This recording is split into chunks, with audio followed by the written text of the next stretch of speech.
Kuzey Atlantik Okyanusu'nda buz ile ateşin buluştuğu yer İzlanda. Yalnızca ben ve bisikletim Alev.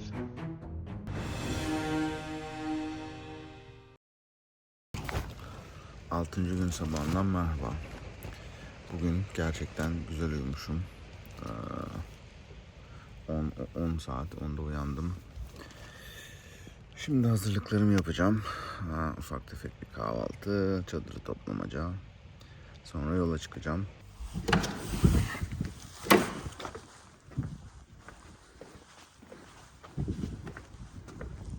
Pengiri'den Isafjord'a doğru yola çıkıyorum. Yaklaşık 55 kilometre. Biraz bir dağı tırmanacağım. Hava şimdilik fena değil. Rüzgar arkadan gösteriyor. Göreceğiz. Tekere taş değmesin. Turn left, then turn right.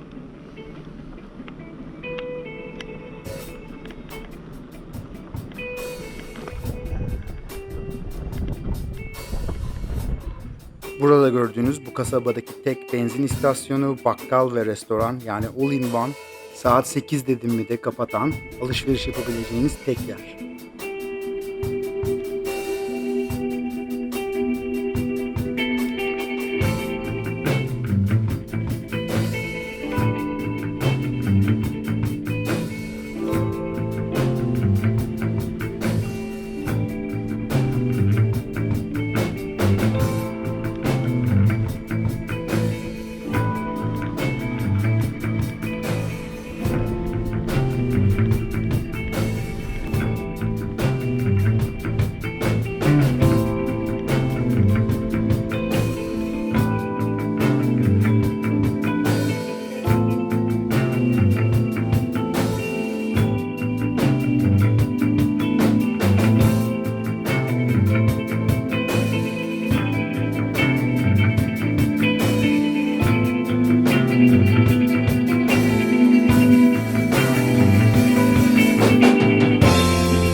Ya bu İzlanda'da, yani özellikle bu Westfjord tarafında, yani ne zaman yön değiştirseniz kendinizi bir başka Nuri Bilge Ceylan filmi içinde buluyorsunuz. Çok acayip. 8 kilometre, 270 metre tırmanacağız. %18 eğim. Allah'tan alevim var, alevim. Bir de 2 tane bisikletçi görüyorum. Tabii yokuşta belaları sikilmiş herhalde. Bakayım. Neymiş, ne değilmiş. Araba durdu onların yanında. Problemleri mi var acaba? Ama maksimum güçteyim. Dizlerimi artacak kadar pedal basıyorum arkadaşlar. Yani şey değil.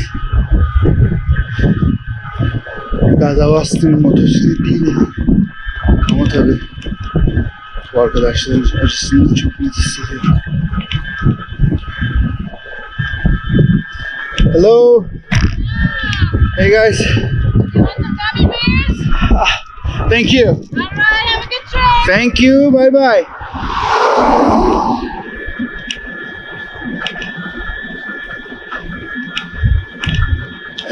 Sır jelatini doğrusu pek sevdiğim bir şey değil. Azıcık da olsa bir güneş verdi ucundan. Göster ama verme modunda ama içit böyle kemiklerimi hissetti yani.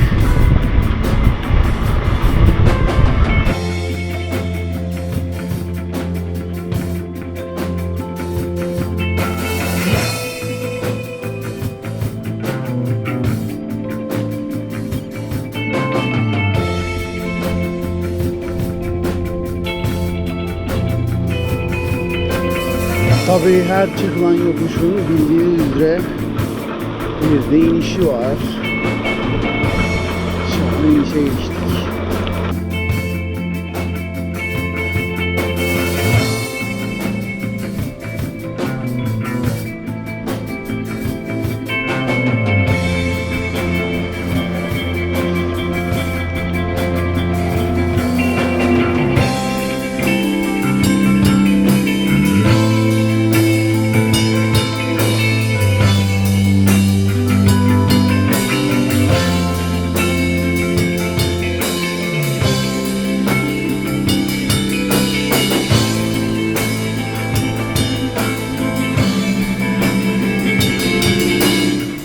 GoPro ile size ne kadar yansıtabiliyorum bilmiyorum ama bir başka NBC filmi karesi.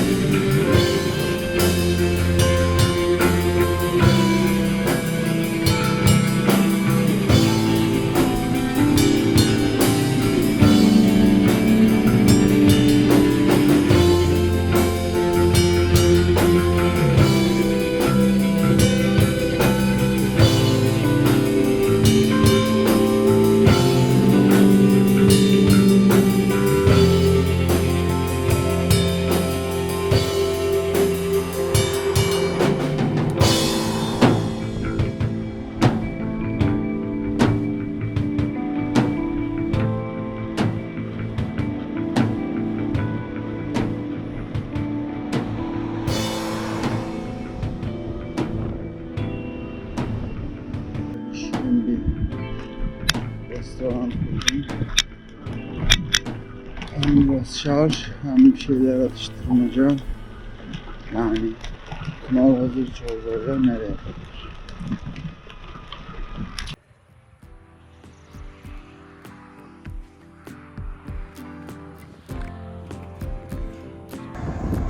Evet. Yol üstündeki bir küçük kafecikte mola verdim.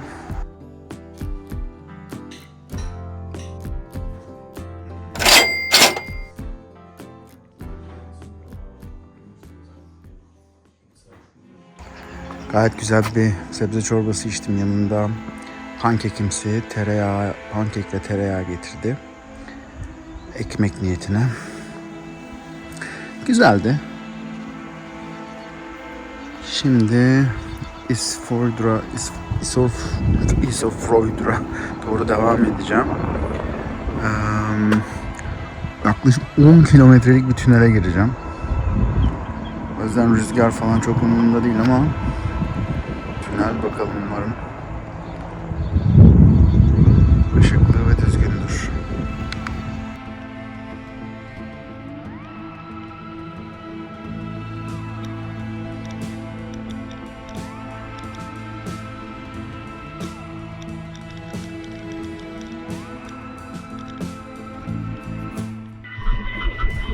Evet, şu önümdeki yokuşu, bayırı tırmandığımda oradaki delik tünel, o tünele gireceğim.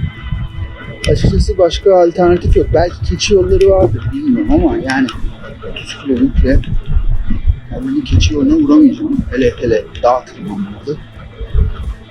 Dolayısıyla tünelden başka bir alternatif yok. Yoksa ben de istemiyorum yani 10 kilometre yakın tünelden gideyim. Işıklarımı yaktım. Hayırlısı diyorum. Zaten gördüğünüz gibi arabalar, yani ben ne kadar sağda gitsem de diğer şeride geçip yani normal araba sollarmış gibi gidiyorlar. Bisiklete saygı gösteriyorlar yani. Aa 4 kilometreymiş. 10 kilometreyi ne götünden attım ben? Ha 4 artı 2. 6 kilometre. İyi. Hayırlısı. Işıklı. Ama dar.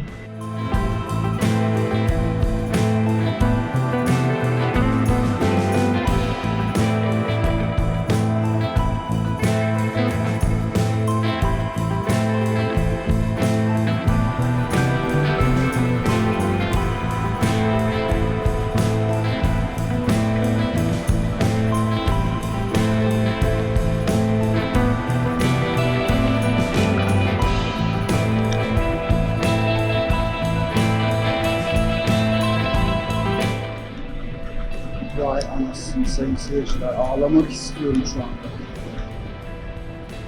Ülkeler arasındaki farklılıkları vurgulayarak şaşırmayı bırakalı çok oldu.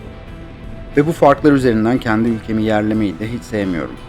Ancak İzlanda'da gündelik yaşam olsun, trafik olsun, insanların birbirine gösterdiği saygı, nezaket ve hoşgörüdeki fark paralel evren seviyesinde.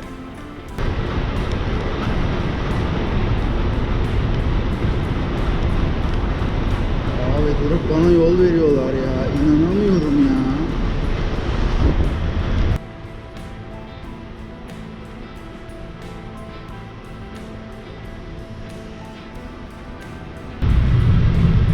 Ya şu olay inanamıyorum. Yani bunun Türkiye'de olma ihtimali acaba yani olasılığı kaç? Adam durdu bana yol verdi ya. Bir de modif çaça araba yani. Her ne kadar şaşırmıyorum desem de tünel çıkışı gözyaşları içinde hıçkıra hıçkıra namaz kıldım.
kamp alanındayım.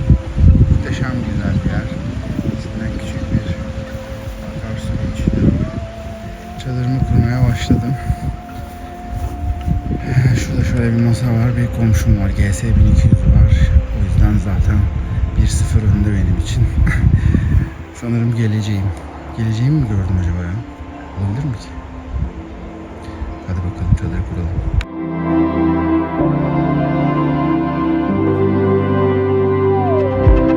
Gayet güzel. Ortamımız gayet güzel. Edemez mi? Edemez mi?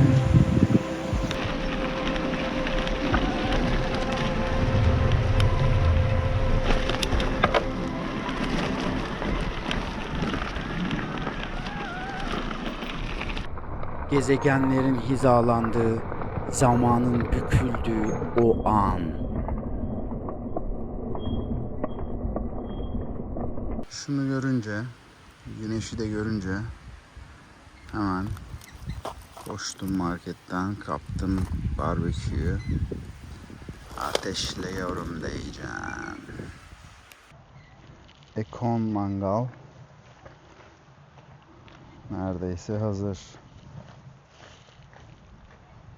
Abi bugün kendime İzlanda kuzusu yapacak.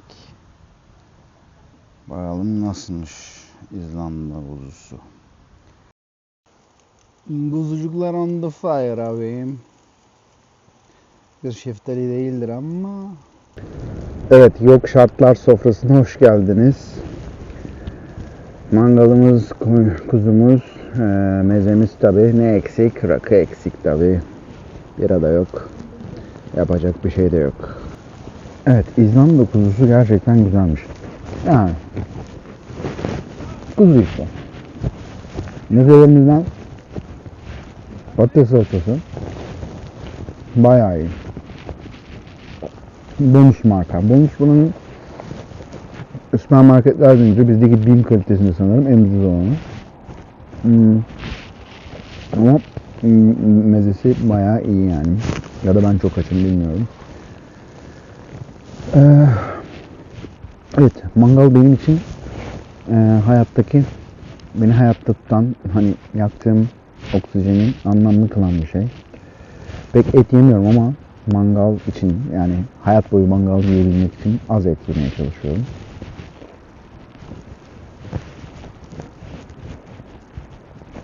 Çok güzel.